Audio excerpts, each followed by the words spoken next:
Hi and hello watch fans and welcome back to the Glass Onion outside the Pavillon at Geneva Watch Days 2025. We are joined by Matthieu Haverlan of Ulysse Nardin to talk about a very exciting watch that's laying on the tray in front of us. We're going to get straight into it because Matthieu is one of the most common guests on the Real Time Show. You've been on maybe 3 or 4 times already and we love having you here because you're a great talker, you're a great representative for the brand and you've got great shoes. That's what matters. AJ4s, guys. OG. I feel the heat. So talk to us about this new watch in front of you, Matthieu. What are we looking at here? So pleasure to be on the show again, guys. Thank you for the opportunity. So we're launching this year the Freak-X Crystallium. You know, Freak-X goes back to 2019 when we wanted to actually go from one product at a time to build a collection of the Freak. And people really thought that we were crazy to put a crown on the Freak and to lower down the price to 20k something Swiss franc, which ultimately years after that became really one of our best-selling products. And this time we wanted to challenge ourselves on the métier d'art, on the craftsmanship. The way I talk about Ulysse Nardin, our mission as watchmaker is to advance the watchmaking industry, through pioneering technology like silicone, and also unmatched craftsmanship. And I think that's really a definition of what I call by unmatched craftsmanship. I like to say that Crystallium is a kind of a high-tech métier d'art. So I'm going to tell you more about that. It's the second time that we do Crystallium. We did it the first time for the Freak-S Purple Crystallium edition for Watches of Switzerland, our retail partner in the UK and the US. We made 10 variations, 10 dies. And this time, basically, we wanted to do a gold leaf version, of that material on the Freak-X. So it's a very tough process.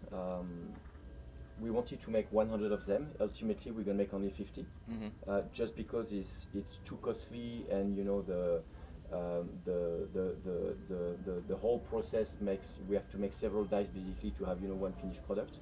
At its core, Crystallium is ruthenium, so it's the same metal family as platinum, although it's 10 times rarer than platinum, and it's obviously more expensive. And we go through quite a long, it's almost a week process of a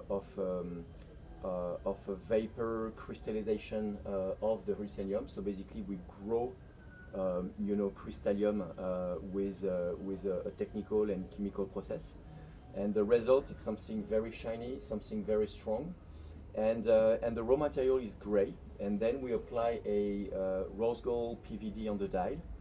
And then we are also applying how to say a varnish, a black translucent varnish on the side to have that nice fumé effect, ombre dyed.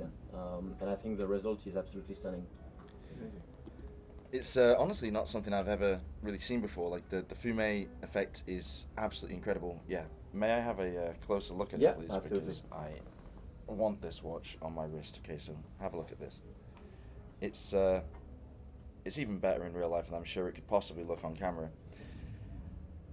How can you keep innovating?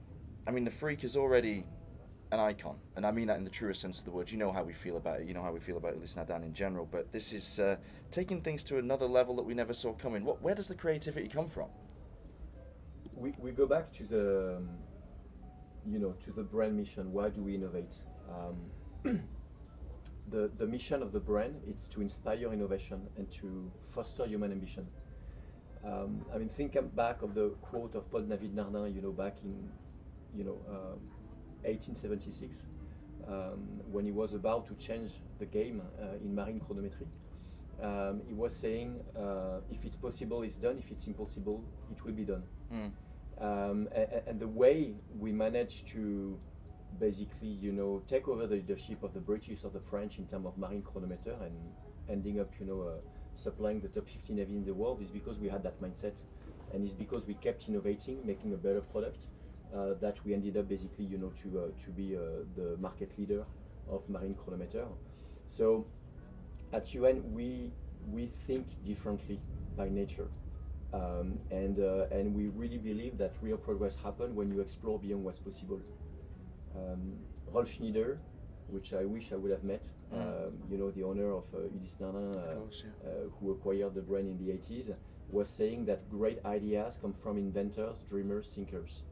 So he was pretty much saying the same thing as Paul David Nardin, with his own words. So it's our raison d'être.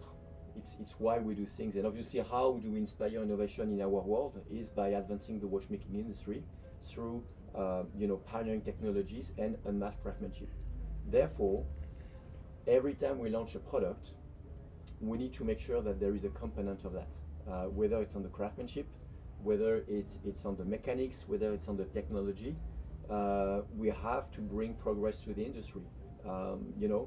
If you think about, for instance, the grinder technology, the mechanism, the automatic mechanism we have on the Freak 1, on the Freak S, it's a fact that's the most effective automatic winding system in the industry.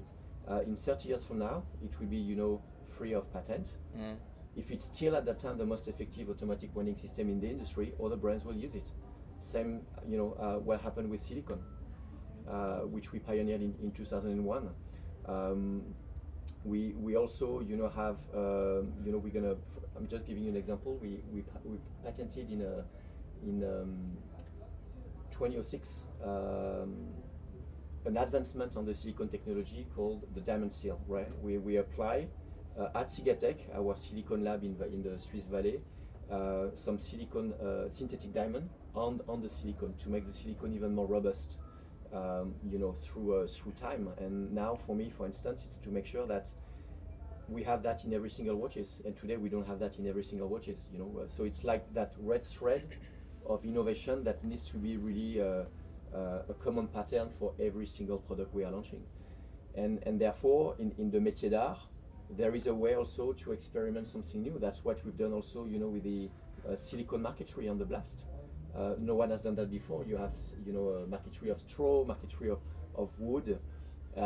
So I think there is even innovation that we can bring in the artistic dimension of Ulysse Nardin through the métier d'art. And then you'll see for the Freak, especially next year, we're going to celebrate 25 years of Freaks. We're going to launch something big, and again we are really pushing the limit of what currently is possible in the watchmaking industry and in the Freak collection. I want to take this in a slightly philosophical direction, and it's a purely speculative conversation. When the Freak originally came out, just at the turn of the millennium, it brought silicon to the forefront of everybody's mind in the watchmaking industry. And I remember early on in my career writing a great many articles about how silicon was the future. Now obviously there's still some years to run before that technology would fall into the public domain.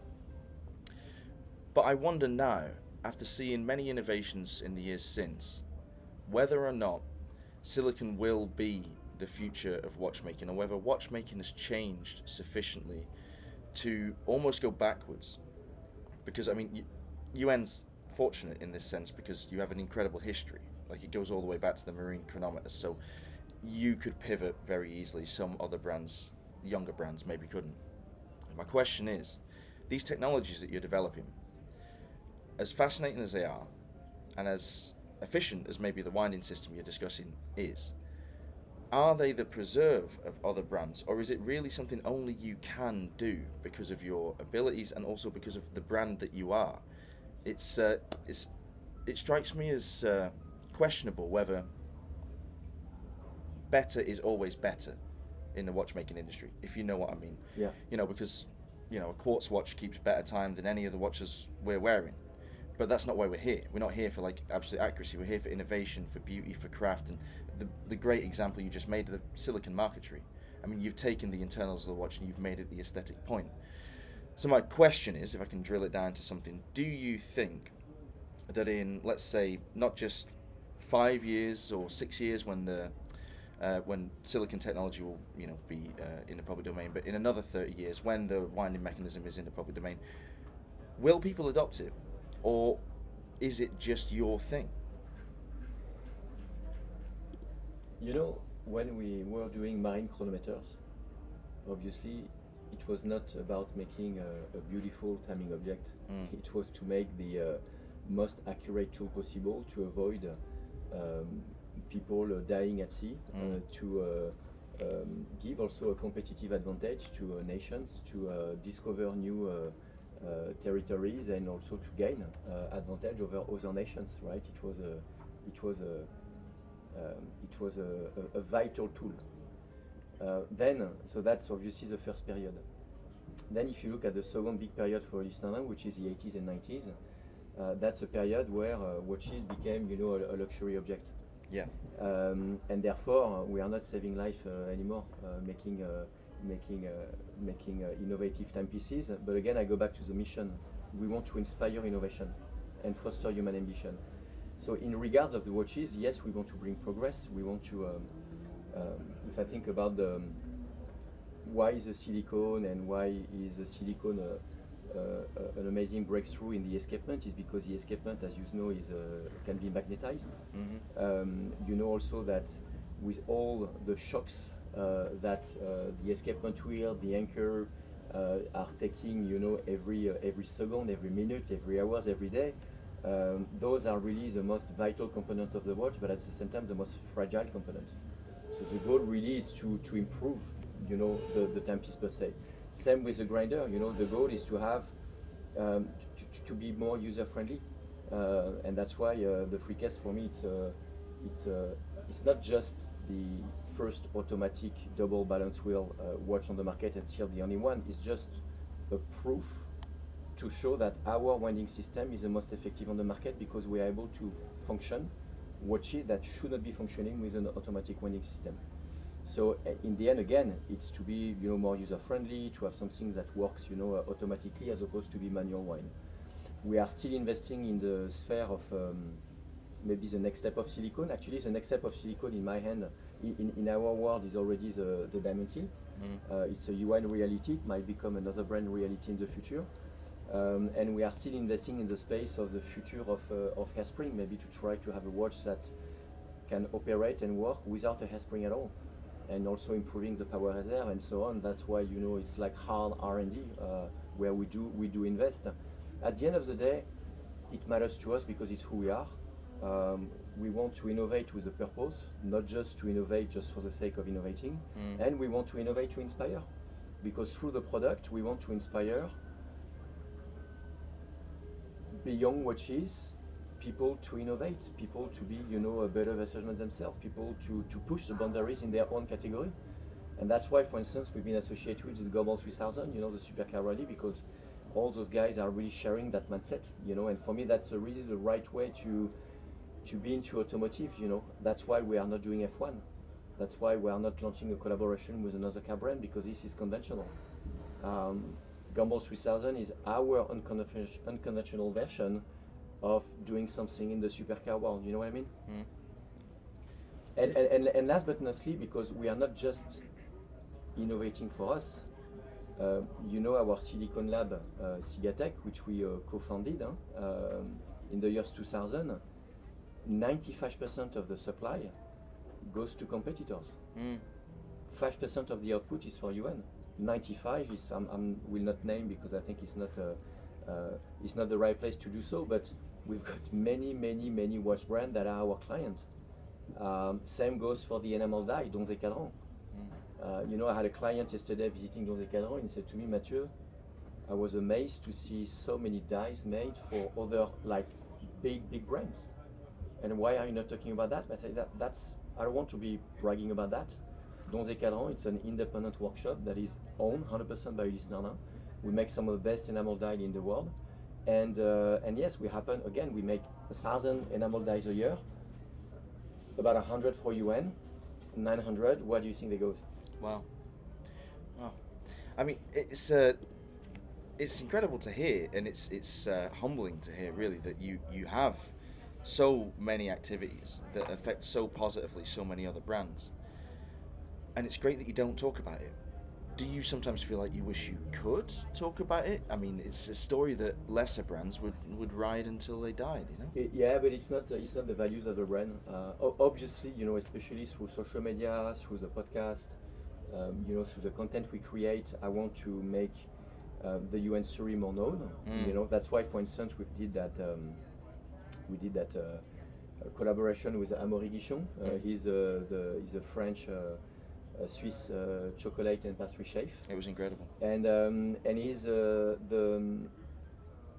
highly talented. And the reason we did it is, again, you know, if we say that we are different, if you think different, we do that in the product, but it has to be also done in the way we do seeing the brand, in marketing and communication. Hence also that collaboration with Amaury Guichon, and the video of him building that massive freak in chocolate has been seen, I think, 330 million times. Wow. By about 160 million people. So basically, you've got 1.8% of the global population that have seen the freak video.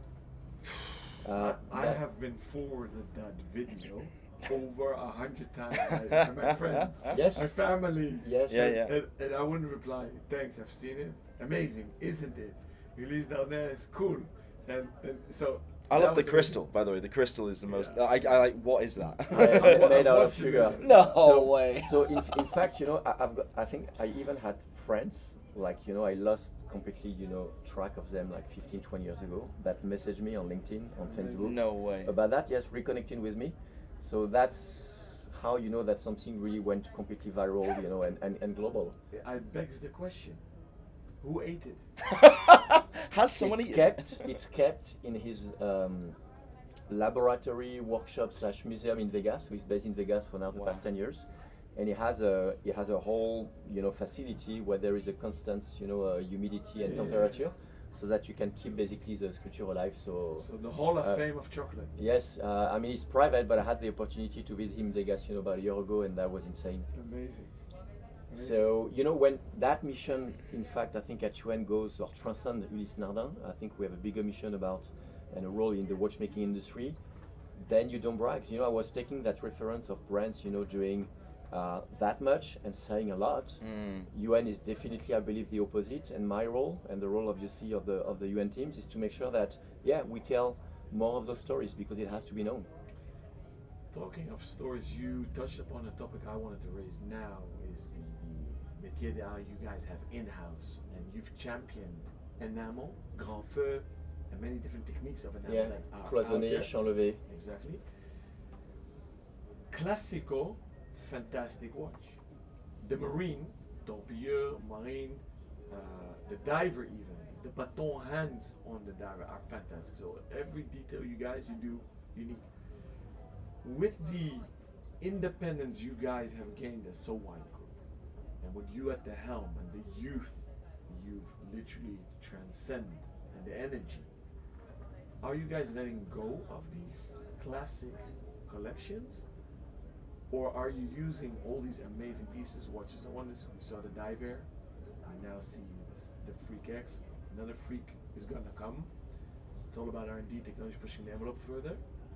Are those talking pieces, or is this the future for you, and then you're letting go of the tradition? Yeah, I mean, it's a good question. I think in the end it's a fair balance.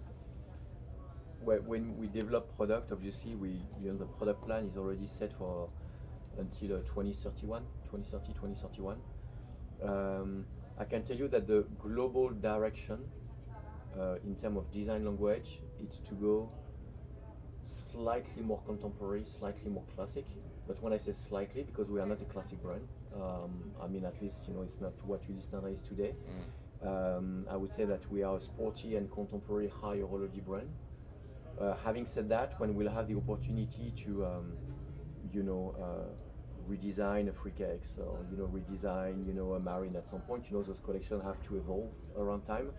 We'll definitely add a dash of timelessness, a dash of elegance. It means having shape that are slightly more round, but still with, you know, with nervosity, as opposed to having something super sharp, you know. So we are very conscious of having design that lasts. So you might see some development also in that classic direction, but not like classic, because at the end of the day, you know, if we want to embody that spirit of being a pioneer, doing things differently and thinking differently, we can't have a Me Too product. It's true in the product, it's true in the marketing, it's true in the messages and so on. So just to give you an idea, we wanted to launch this year, I don't know if I told that in a previous podcast, but anyway, we had developed like 4 years ago a new Marine with an integrated bracelet. We were supposed to launch to launch the piece this year. And back in February last year, when I was just appointed MD of UN, we took the decision to cancel that product. Was the product bad? No. But the product was not UN enough. Mm. It was too conventional. So it cost us a few hundred of thousands of Swiss francs, gone. But ultimately, we should be able to launch that product in 2027, and that product is going to be amazing. And it will be very UN. You know what I mean? You won't be able to say, but you took inspiration from that. It looked a bit like that. No, it will be like a proper marine of Ulysse Nardin. Why I also raise this topic, based on my knowledge as a retailer and also with our community of collectors, is any sword is a double-edged sword. A coin has two sides. Johan Cruyff, the famous football player, the Dutchman, had a saying, every advantage has a disadvantage. Because you guys are pushing the envelope so much, and it's innovating the whole industry, that has a price ticket. Your value for money is very high, but it's hyper horology. So people sometimes forget you add a lot of value in manufactured calibers on your marines, torpilleurs, divers, and the entry level is actually very accessible, and you get great bang for your buck, as they say. Yeah, yeah. So I point that out, and do you guys experience that in that headwind of pushing the envelope and innovating, that maybe consumers forget that you have that? Or are you letting that go on purpose and you want to push the brand upwards? I think it's a matter of sequence. It was important that in the last 4 or 5 years that we really establish the Freak as a collection. Freak before was not a collection. Before it was every year or so, or every couple of years, a Freak being launched. So we started really, I think, with the Freak X in 2019, then the Freak 1, then the Freak S, so we have a collection. But you see, it takes, I remember having like a couple of years ago a discussion with George Banford at the Geneva days, or maybe 2.5 years ago, no, 2 years ago, and he was saying to me, wow, I was wearing the Freak X Rose Gold. He said, stunning, can I have a look at it? And I said, yes, that's the watch we launched 4 years ago. And he said, yeah, never had an opportunity to have it in my hands. Mm. So even someone who is very much into the industry had never had the opportunity to handle a Freak X. So it takes years. So therefore, I think we will really not close the chapter, but really we will finish a journey on really focusing a lot on Freak at the end of next year, because we are celebrating 25 years of Freaks. And then you're going to see also more of the other lines and more also of the entry being pushed, in fact, in terms of communication, in terms of new development. What I can say today is, yes, I would say the mid to high end has more traction, but also it's where we are focusing and bringing novelties. So, the Diver Air that retail for 38,000 Swiss francs that we launched at Watches and Wonder, the success has been beyond what I was expecting. I don't want to be too much in that situation where we have, to allocate the watches to the concern, but as a matter of fact, we are. Because most of our ADs have already committed to the final clients all their annual allocation, and we are trying already to give visibility for next year's allocation. So it's new to be in that situation, to be honest, for you, and so it means also that we are doing the right thing. But then, what I can tell you on the price range, to be honest, today to have products that are at 9 or 10k Swiss franc of Ulysse Nardin is not right for a brand positioning. And the result of that is because we've been also launching cheaper products in the past.